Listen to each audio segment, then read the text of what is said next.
Some of the mainstream media have been very disrespectful to Zion, very critical of his situation. We've always been supportive on and off the court. Gil, you've given him a lot of good life advice, how to approach things on and off the court. But his last 5 games, Zion's averaging 29 points, 9 rebounds, 4 assists. We got a few weeks left in the season before we get ready for playoffs. What does Zion's mentality need to be like these next few weeks? The same as it's been. I mean, last summer was a rough one for him, just media-wise, right? He got beat up for stuff that didn't have nothing to do with basketball, of course. That's how they do. But he's played consistent, been available, lost weight, right? So everything that he told us on that interview, he's done, right? And this is a stepping stone to what we can expect next year. He got him a quiet porn star. Listen. Got him a quiet one. Got him a quiet one now. Hey. Shh. Oh, where they at? Hey, he found him one. Shit. On IG. He found him one. On IG. You know that? So he found him They one. don't be answering my DM. No, they do. You gotta lead. You gotta lead with price. So you loud. There's. She's quiet. No, you can't say, "Hey, how you doing?" No, you start with the dollar amount. 1,500. What's up? In the DM? Yeah. And I'm being too nice. When they see money, rent. I'm being nice. Rent. Then they respond. Rent. Hey, I want to take you out to dinner. Yeah, I'm not going. I'm cool. Yeah, I'm cool on that. That's the simping shit. They ain't looking for no gentleman. What you say? 1,500 is a lot. They looking It's a for a lot. sponsor, nigga. Oh, man, I'm just, Ling Ling costs a lot less than that. Man. Ling Ling get you Ling Ling. Yeah, I'm cool with Porn gets you expertise. Depends on what you're looking for. I'm a little older now. I'm one and done now. Okay. I don't need all that expertise no more. You don't need expertise. I don't need all that acrobatic He shit. said, I am one and done. So, Sher, what do you think about Zion? What he's been able to do as of late? That, was the attempt. Oh. I've always been a Zion fan. I agree with Kenyon, though. Everybody's been all over Zion with his weight. And it's tough, right? And maybe it's different NBA side, WNBA, but it's tough going from being, a collegiate athlete where everybody is like, here, taking care of you, you got your schedule, all of that. Now, all of a sudden, you're a pro. And you are on your own. You got to go get your life together, basically. And being in New Orleans, where the food is good, he's go eat. But I think the fact that I think you said he's lost 25 pounds? Yeah, 25 pounds since that's December. commendable. Yeah. And you can see it. You can see it in his body of work. You can see he looks like he's healthy. He looks like he's enjoying the game again and doing what he does. Zion's a hell of a player. Mm-hmm. And there's a big difference when you're overweight and can't play versus being in shape, losing weight, and you can see how dominant he is. Yeah. Accountability. Yeah. Everything. Yeah. That's the only thing I really see to stand out is that he took the challenge. Now We gave him a challenge this summer. He took the challenge, and just being hungry and applying that discipline to dieting. And then, like Kenya say, you can't lose weight if you're not hooping. And if practice is not a hooping type of environment where they actually going up and down, he's still not gonna lose weight. So he had to be healthy enough to actually play. Yeah. And then he get them 56 games in. Shit, we see a different guy.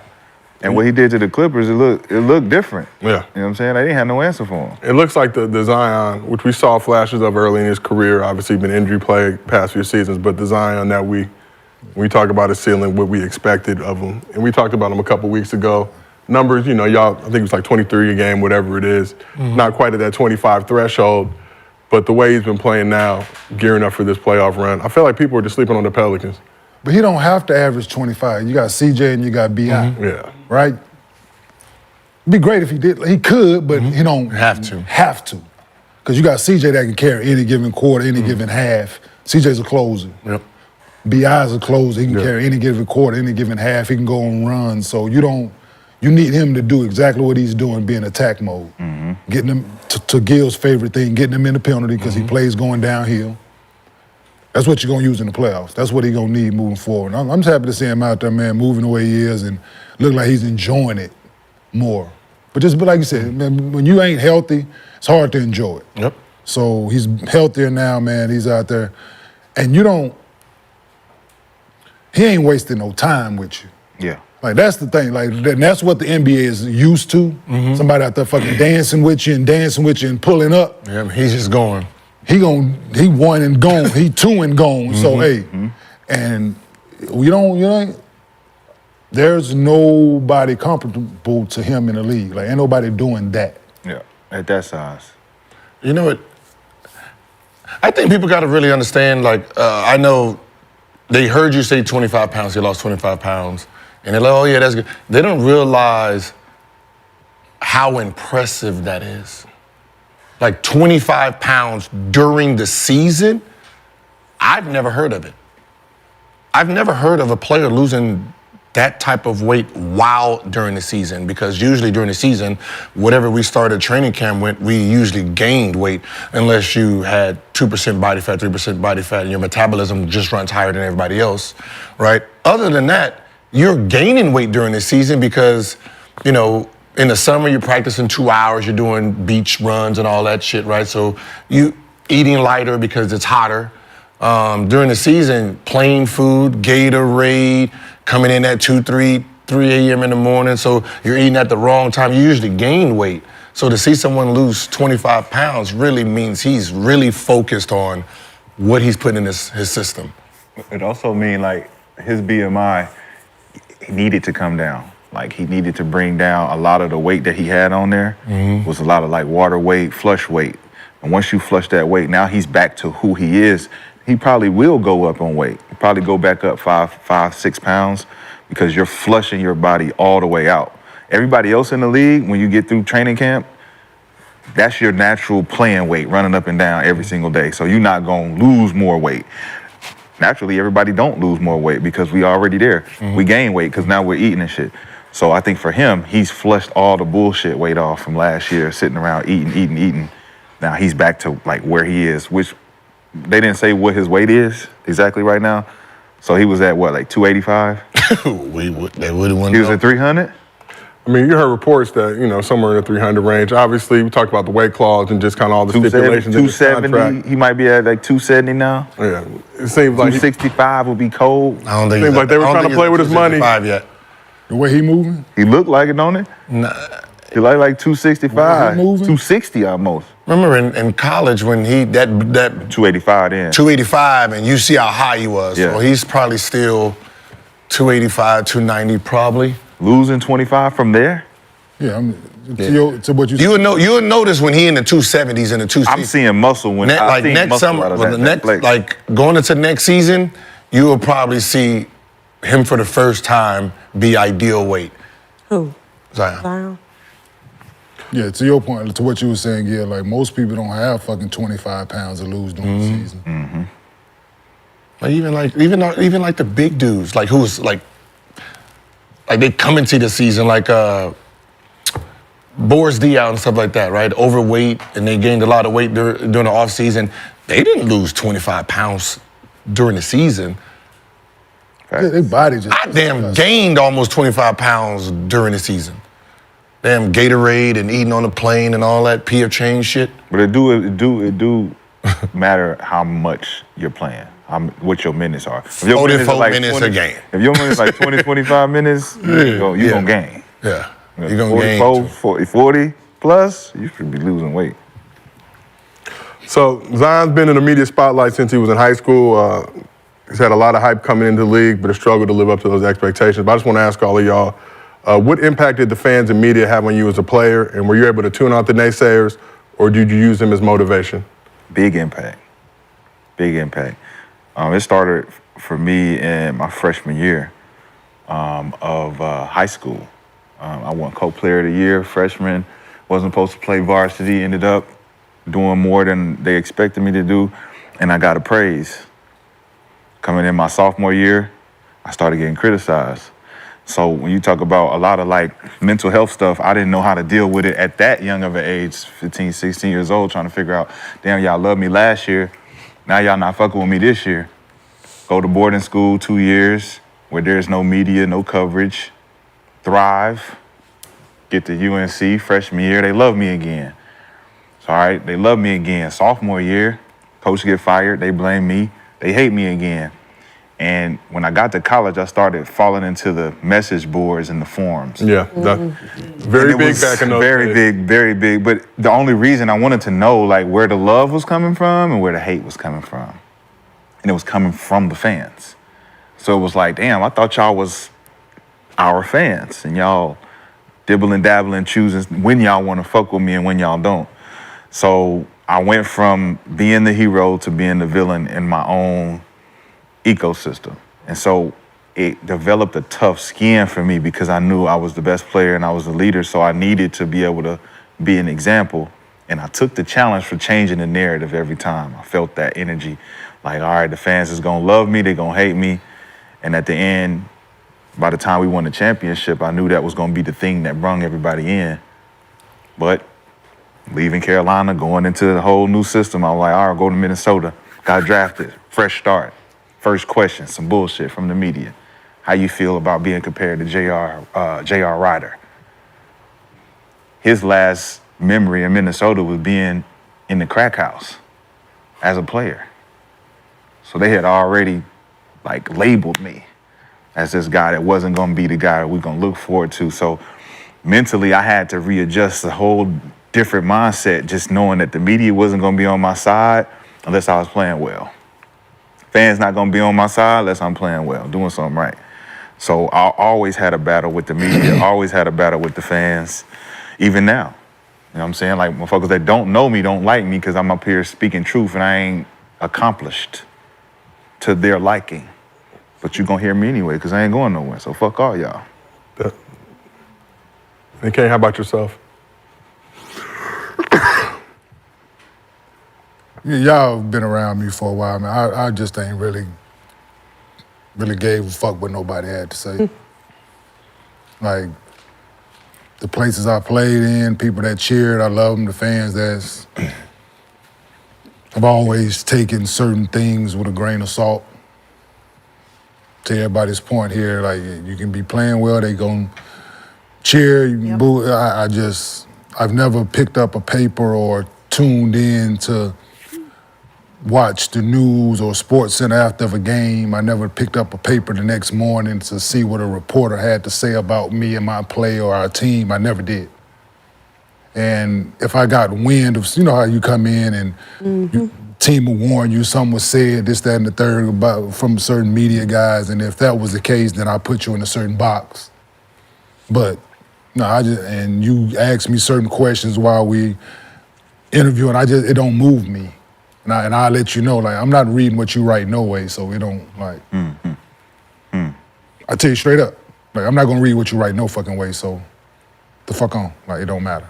Like, that was just my approach. Like, I wasn't there to satisfy the media or certain fans that didn't care for me, right? I had enough love and enough things going on from real fans and real people, and I just never considered the media to be in that circle. But nah, man, I just showed up to do my job, man. And if the people in the locker room respected what I was doing, was enough for me. Yep. So that's just the way I approached it, man. I you know the old saying, opinions like assholes, man. Everybody got one. Not everybody. And most of them are stinky. And they all stink. But those people in the army, their legs blew off. They ain't got assholes. Sticky. Seen a couple. How about Torso go. How about for yourself? Obviously, you dealt with some situation in your career. Felt like media and fans kind of turned on you, but for you, just what was your relationship like with fans and the media, and what impact did they have on you as a player? I was an entertainer, right? From in high school, understood. You know, my dad was, an actor.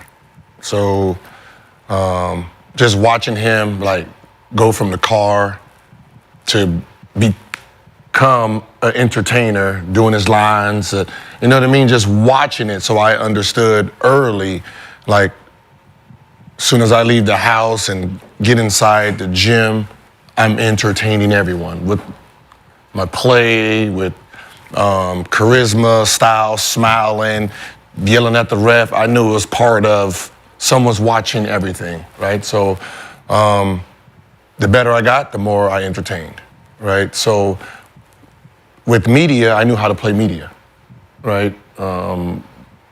Beat them to the punch before they can. So like when Austin Reeves, I would have already said something before I even got that question. I would have said, hey, I know why y'all here. Yep. Got dunked on. How y'all feel about it? You know, I would have already done whatever questions they had. I already took it out of their hands and relayed it. That's why I was really good at blogging. So I don't really care about the good or the bad. How many people are talking? That's all I give a fuck about is the numbers, right? You know, I don't care if 20,000 people saying fuck me. This 20,000 people showed up. Cool, right? That's it. 20,000 people showed up. That's all I care about. Let me know when no one shows up. Then that's when, like, oh shit, I need to change on what I'm doing. As long as you're showing up to the circus, goddamn it, the clown's gonna come out. That's how I treat it. All right, come back tomorrow. Right, so you can't troll me because I'm always in troll mode. My page, everything. If I'm commenting, I'm in troll mode. There's no, like, I'm not serious. There's nothing serious about me when I'm serious in my home. Once I hit the internet, it's a game. Let's play. I always took that same approach too, because I learned that. You learn that in media training. The good, fuck the bad. Yep. It's the fact that they talking. Yep. Right? And then it became the types of articles that they were writing were like the defamation type, right? That could affect the longevity of things after basketball that actually affected me. There was a couple articles. One article was McCann's $1 million body, 10-cent brain. Mystery man. You know, attitude, all these other things just because I wasn't the agreeable. I was never been. But these things trickle down towards trying to get a job or trying to get in certain circles. They, I remember that article about you. You got an attitude problem. You ain't a team player. You this, you that. And that allows the media when they say that the pen is mightier than the sword, my lord. And that's because the pen is the media's pendulum. They get to actually write your story if you don't write your own. And that's why speaking up is important. And that's always been the fight between me and the media and me and the fans. It's like, y'all not going to control the narrative of my story. I'm going to always be the one to tell my story. I'm not going to sit back and let the story be written for me and I show up in public and y'all like, oh, yeah, we heard about you. Fuck you heard about me. Fuck you know about me. You don't know shit about me. And that's the thing that's unfair to the next generation is they don't understand that the perception can be written for you if you don't speak up for yourself. Well, they're going to do that anyway. No matter what? Yeah. Like, this is true. Yesterday, They'll do that anyway. I got a DM from Newsweek. Uh-oh. You ever heard of them? I'm familiar. Yeah, they wrote, hey, message from our reporter. We have a post about the worst teammates in NBA history and featured you on that list while discussing your gun-related suspension. Just wanted to reach out to see if you had either a comment about either your position or that worst teammate list of your suspension in regards to being a part of the Wizards collection. I wrote, did my teammates vote me that, or is this just a guess because of the gun thing? I said, pretty sure the worst teammate will go against, pretty sure the worst teammate will go against my teammates think and thought of me during that time. I said, I got suspended after this move. Every single teammate is enjoying it. I said, I don't want to mess up your article, right? I said, I know you ain't going to want to mess up your article, but let me know. I said, you might want to use sources to say it. Yeah. You know, so it can, you know, seem a bit better because if you try to talk to a teammate, they're not going to agree with you. So use sources said so it can, you can either right? And like, I don't give a fuck what you write, dog. Like, I don't care, man. That's one. So you better than me for responding. Yeah. Yeah, I'm happy to help. Like there was a Newsweek is a big publication. Yesterday, someone hit me and said, "Yo, there's someone's on YouTube writing something about you. The headline said this." Gilbert Arenas gun, the locker room gun thing was about a tranny, not money. Whoa.